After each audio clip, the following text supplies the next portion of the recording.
Assalamualaikum warahmatullahi wabarakatuh. Secara teknis, Anda itu tidak perlu sulit menulis berita itu karena sebenarnya hanya tinggal Anda itu dalam menulis berita gunakan kalimat-kalimat yang pendek ya. Jadi SPOK itu coba dibikin konsisten oleh kita dalam penulisan berita. Biasanya kita menjadi tidak jelas makna sebuah kalimat ketika kita banyak mencampur adukan keterangan, keadaan, kata sifat dan sebagainya yang terlalu berlebihan ya itu. Nah, di dalam proses penulisan berita itu dalam satu kalimat itu tidak boleh lebih dari 14 kata ya. Itu sudah maksimal 14 kata itu.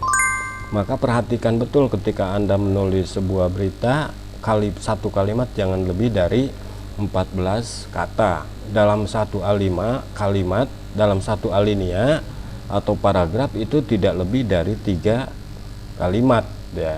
Dengan jumlah total kata dalam kalimat itu tidak melebihi 25 kata ya. Itu yang diupayakan.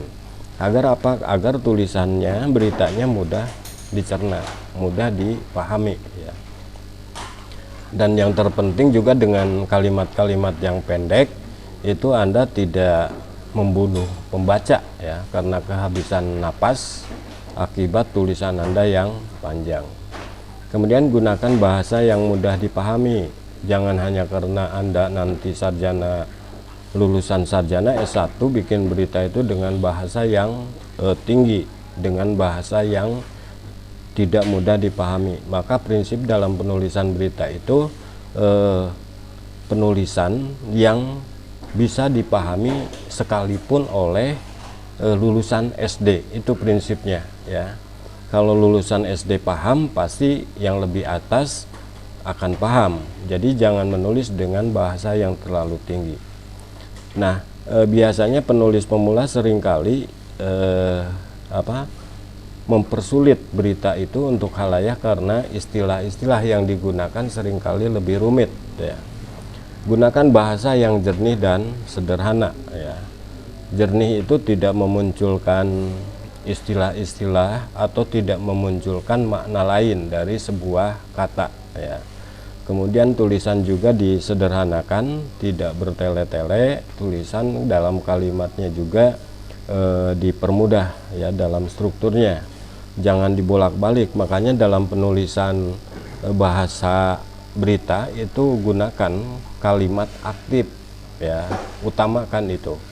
Kalimat pasif itu boleh kali-kali, tetapi gunakan secara dominan itu kalimat aktif ya. Nah, kalimat majemuk juga upayakan dikurangi, kalau bisa dihilangkan ya dalam penulisan berita kita itu. Kenapa? Karena penyebab ketidakjelasan informasi dalam struktur berita itu karena banyak menggunakan kalimat majemuk ya. Kemudian gunakan dengan bahasa yang padat dan kuat ya.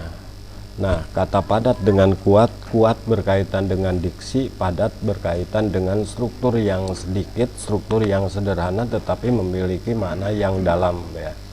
Nah, ini perlu latihan semakin sering menulis, semakin kita bisa memasukkan data sesuai dengan kebutuhan tanpa mengumbar kata yang tidak perlu. Kemudian kita bisa memilih diksi yang tepat, maka bisa digambarkan nanti Anda bisa menulis berita atau picture secara bagus ya. Coba perhatikan misalnya semacam majalah Tempo, itu istilahnya tidak terlalu tinggi, bahasanya sangat sederhana, padahal itu untuk kelas menengah ke atas ya. Jadi seringkali bahkan justru di media-media yang kecil yang seringkali membuat halayak itu bingung istilah ini apa.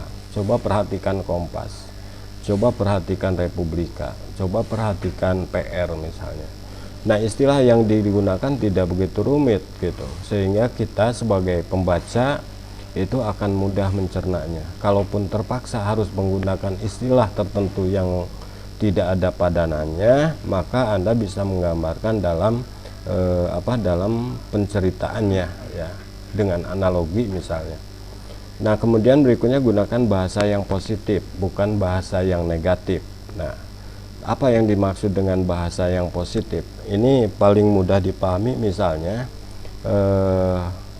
tokoh satu ini tidak pernah tidak naik kelas, ya, tidak pernah tidak naik kelas.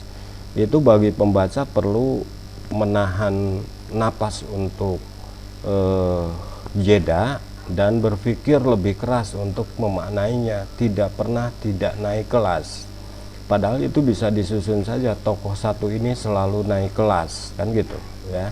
Jadi istilah bahasa yang positif utamakan dibanding dengan bahasa yang negatif dalam struktur kalimatnya, ya. Ini kuncinya sebenarnya untuk menjadi wartawan yang lebih cepat menjadi seorang wartawan dalam penulisan yang lebih mudah dicerna oleh khalayak. Oke, itu saja yang bisa disampaikan dalam pertemuan ini. Oke, billahi taufiq wal hidayah. Wassalamualaikum warahmatullahi wabarakatuh.